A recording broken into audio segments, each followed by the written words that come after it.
அண்மை செய்தியை பார்த்துக் கொண்டிருக்கிறோம். தங்கள் ஆட்சியில் கையெழுத்து போட்டுவிட்டு இன்று சொத்து வரி உயர்வை அதிமுக எதிர்க்கிறதா என்று அமைச்சர் நேரு கேட்டிருக்கிறார். சொத்து வரி உயர்வு பற்றி பேச அதிமுகவிற்கு அருகதை இருக்கிறதா என்றும் காட்டமாக அவர் கேள்வி எழுப்பியிருக்கிறார். இது தொடர்பான அண்மை செய்தியை பார்த்துக் கொண்டிருக்கிறோம். கூடுதல் தகவல்களை எமது செய்தியாளர் மாணிக்கம் வழங்க கேட்போம். மாணிக்கம், விரிவான தகவல்கள் என்ன? எதிர்க்கட்சித் தலைவர் எடப்பாடி பழனிசாமி இன்றைய தினம் ஒரு அறிக்கை வெளியிட்டிருந்தார். அதில் திமுக ஆட்சியில ஒவ்வொரு ஆண்டும் 6% சொத்து வரி உயர்த்தப்படுவதால் மக்கள் அவதிக்குள்ளாவதாகவும் மக்கள் மீது இந்த அரசு சுமையேற்றுவதாகவும் குற்றத்தை முன்வைத்திருந்தார்.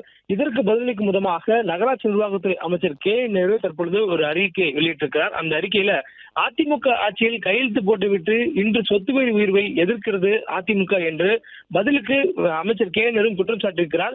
சொத்து வரி உயர்வு பற்றி பேசுவதற்கு அதிமுகவுக்கு எந்த அருகதையும் இல்லை என்றும் அவர் திட்டவட்டமாக அதிமுகவை விமர்சித்திருக்கிறார்.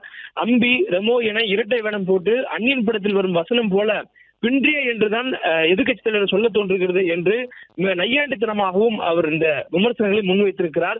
குறிப்பாக கடந்த அதிமுக ஆட்சியில் பாஜகவுடன் கூட்டணி அமைத்து சொத்து வரி உயர்வை கட்டாயப்படுத்தியதே பாஜக அரசுதான். அந்த அரசோடு கூட்டணியில் இருக்கக்கூடிய அதிமுக அதனை மக்களிடம் மறைப்பது ஏன் என்ற ஒரு கேள்வியும் முன்வைத்திருக்கிறார். ஆட்சியில் இருந்தபோது ஆதரித்து கையெழுத்து போட்டுவிட்டு இப்போது சொத்து வரி உயர்வை அதிமுக எதிர்ப்பது வேடிக்கையாக இருக்கிறது எனவும் அவர் கண்டனம் தெரிவித்திருக்கிறார். மேலும் முற்பகல் செய்யும் பிற்பகல் என்பதை சற்று உணராமல் பாஜக அரசு கைநீட்டிய இடங்கள் எல்லாம் அதிமுக ஆட்சியில் இருந்த போது எதிர்க்கட்சி தலைவர் அப்போதைய முதலமைச்சராக இருக்கும்போது கையெழுத்திட்டதன் விளைவுதான் இன்று அரசின் பிடிகளில் சிக்கி தவிக்கிறோம். மத்திய அரசுடைய பிடிகளில் மாநில அரசு சிக்கி தவிப்பதாகவும் தற்போதைய சொத்து வரி உயர்வுக்கு எதிர்க்கட்சி தலைவரையே குற்றம் சாட்டுகிறார் அமைச்சர் நேரு. மேலும் உள்ளாட்சி அமைப்புகளை ஊழல் செய்வதற்காக மட்டுமே பயன்படுத்திக் கொண்ட எதிர்க்கட்சி தலைவர் அதன் மூலம் ஒவ்வொரு சாமானிய மக்கள் மீதும் தலையில் இடியை இறக்கினார். உள்ளாட்சி தேர்தல் நடத்தாமல் இழுத்தடித்தார்.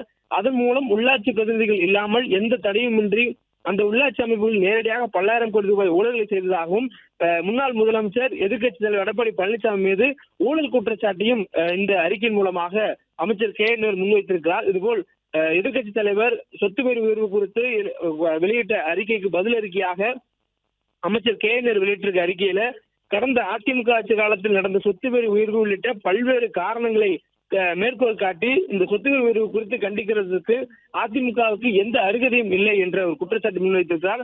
மேலும் உள்ளாட்சி வளர்ச்சிக்கு நிதி வேண்டும் என்றால் வரியை உயர்த்தியே ஆக வேண்டும் என்று எடப்பாடி அரசு தான் கையெழுத்து. பிளே ஸ்டோர் மற்றும் ஆப் ஸ்டோரில் இருந்து பாலிமர் செயலியை QR கோடு மூலம் பதிவிறக்கம் செய்யுங்கள். செய்திகளை உடனுக்குடன் பெறுங்கள்.